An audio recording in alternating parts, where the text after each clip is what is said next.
नमस्कार दोस्तों, खेवान केतु की वीडियो में फिर से एक बार आपका स्वागत है।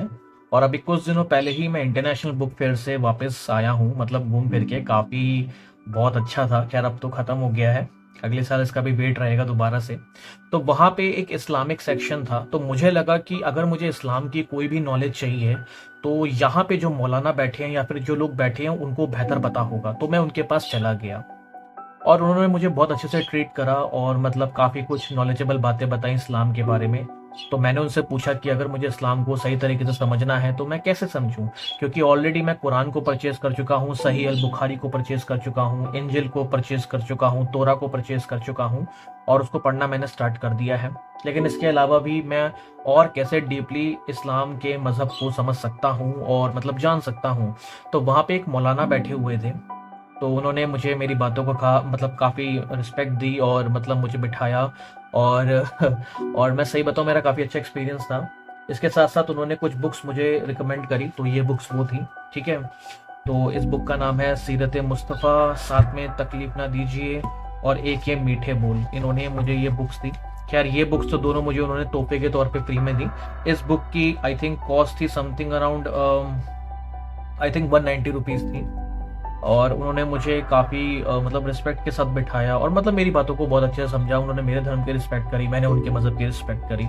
और मैं तो सिर्फ नॉलेज के पर्पज़ से गया था। मैंने पहले ही क्लियर कर दिया था कि मैं हर धर्म, मज़हब, पंथ, मठ को समझने की कोशिश कर रहा हूँ। मैं इस जर्नी पर निकला हूँ और मैं जानना चाहता हूँ कि सच्चाई क्या है और क्या नहीं है। साथ साथ में उन्होंने मदीना के मुझे खजूर भी ऑफर करे, मतलब एक तरीके से मेहमान नवाजी करी। ठीक है, क्योंकि देखिए उनके लिए तो मैं नॉन मुस्लिम था, बट फिर भी उन्होंने मुझे बहुत अच्छे से ट्रीट करा। खैर आगे बढ़ते हैं इसमें। तो ये सीरत मुस्तफ़ा क्या है, जितने भी नॉन मुस्लिम्स भी इस वीडियो को देख रहे हैं या फिर जो मुस्लिम भी इस वीडियो को देख रहे हैं, देखिए मैं किसी धर्म, मज़हब, पंथ या मठ के खिलाफ नहीं हूँ, मुझे उससे कोई मतलब नहीं है। ठीक है, और देखिए अभी मैं कोई इस्लाम का फॉलोअर नहीं हूँ, कोई धर्म प्रचारक नहीं हूँ इस्लाम का। कि बस मुझे ये है कि मैं समझना चाहता हूँ, हर हर किसी धर्म, मज़हब की फ़िलॉसफ़ी को समझना चाहता हूँ। होता है ना, सबकी हॉबी होती है, तो वही चीज़ है। तो सीरत मुस्तफ़ा में क्या है, सीरत मुस्तफ़ा में जो इनके प्रॉफिट मोहम्मद हैं, ठीक है, जो मुस्लिम्स के प्रॉफिट मोहम्मद हैं, उनकी पूरी बायोग्राफी दे रखी है। इसके साथ साथ जो मीठे बोल हैं और तकलीफ ना दीजिए, तो उसमें बताया गया है कि इस्लाम बहुत ही पीसफुल रिलीजन है और कैसे कुछ लोगों की वजह से इस्लाम आजकल बदनाम हो चुका है, जैसे आतंकवाद के लिए या फिर हर चीज़ के लिए। बट इस्लाम ऐसा है नहीं, तो सारा कुछ ऐसा ही है। तो उन्होंने मुझे बोला कि आपको सीरत मुस्तफ़ा पढ़नी चाहिए, जिसमें प्रॉफिट मोहम्मद की ज़िंदगी के बारे में लिखा हुआ, उनकी बायोग्राफी के बारे में लिखा हुआ कि वो एक्चुअल में कैसे थे, कैसे नहीं थे। तो यही रिलेटेड इनकी बातें कुछ हैं। ठीक है, तो यही सब चीज़ें इसके अंदर दे रखी हैं। ठीक है, ये कुछ है। ठीक है, जैसे कि आपको मैं अगर स्टार्टिंग में भी दिखाऊं तो एक मिनट, देखिए रसूल अकरम की हसीन जिंदगी के हालाते मुबारका पर मुश्तमिल मदनी गुलदस्ता। काफ़ी उर्दू के भारी भरकम वर्ड्स यूज़ कर रखे हैं, क्योंकि उर्दू मुझे आती नहीं है, वो थोड़ा बहुत हिंदी है जो मैं पढ़ लेता हूँ, लेकिन कोशिश करूंगा। अच्छा, इसके साथ साथ इन्होंने मुझे बताया कि इनके पास एक पूरा बुक्स का कलेक्शन था जो कि सीधा सऊदी अरेबिया से आया था। आई थिंक सऊदी अरेबिया से आया था, जो कि अरबी भाषा में था। अब ऑफकोर्स अरबी भाषा मुझे आती नहीं है, तो उन्होंने मुझसे बोला था कि अभी ये इंग्लिश और हिंदी का ट्रांसलेशन नहीं है इसमें, मतलब हमारे पास नहीं है, लेकिन अरबी भाषा में थी, तो मैंने वो चीज़ नहीं ली। वरना अगली बार अपनी लाइब्रेरी के लिए ज़रूर उन बुक्स को मैं लूँगा, लेकिन उसके लिए मुझे अरबी भाषा सीखनी पड़ेगी। और भाषा का क्या है, भाषा तो खैर मुझे इंटरेस्ट है सीखने का, खैर वो तो खैर वक्त की बात है। तो ये सब चीज़ें इसके अंदर दे रखी थी, मीठे बोल, यही सब चीज़ें हैं।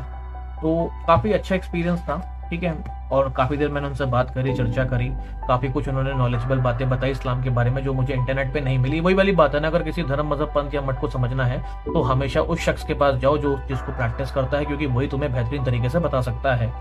घर आने के बाद शायद कल उनका मेरे पास कॉल भी आया था, तो मैंने उनसे कॉल पे भी बात करी, तो उन्होंने मुझे यही बोला कि किसी भी तरीके की सहायता की ज़रूरत है तो आप कभी भी मुझे व्हाट्सएप या कॉल कर सकते हैं और मैं आपकी हर तरीके से सहायता करने के लिए तैयार हूँ। ठीक है, कई बार क्या होता है, मैं आपको बताता हूँ, मैं ऑनेस्टली बताता हूँ, कई बार क्या होता है कि कुछ लोग ऐसे होते हैं हर धर्म मज़हब में, कि जो लोग अगर कोई नॉन नॉन, जैसे फॉर एग्जांपल नॉन मुस्लिम जाए या फिर जो नॉन क्रिश्चियन जाए उस पर्टिकुलर धर्म के पास, तो कई बार क्या होता है कि लोग अपने धर्म को या मज़हब को बड़ा दिखाने की कोशिश करते हैं और कहीं ना कहीं तुम्हें इनडायरेक्टली कन्वर्ट करने की भी कोशिश करते हैं। कई बार मेरे साथ ऐसा हुआ है, मैं हर धर्म मज़हब या किसी उसका नाम नहीं लूँगा, लेकिन कई बार हुआ है। लेकिन इस वाले केस में जब मैं इनके पास गया तो मुझे कुछ ऐसा फील नहीं हुआ कि ये मुझे कोई कन्वर्ट करने की कोशिश कर रहे हैं या फिर कहीं ना कहीं मेरे धर्म को यानी कि सनातन धर्म को थोड़ा डिग्रेड करने की कोशिश कर रहे हैं, तो ऐसा मुझे फील नहीं हुआ।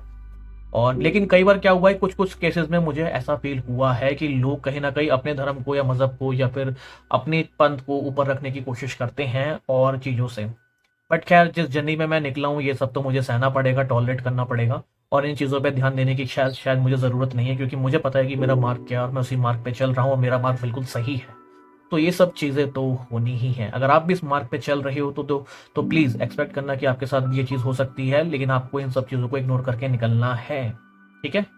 सो अभी तक के लिए इस वीडियो में इतना ही। जल्द मिलूंगा एक और नई वीडियो के साथ और इस्लाम पे हम और भी डीपली बातें करेंगे। ठीक है? सो अभी तक के लिए इतना ही। Bye, take care.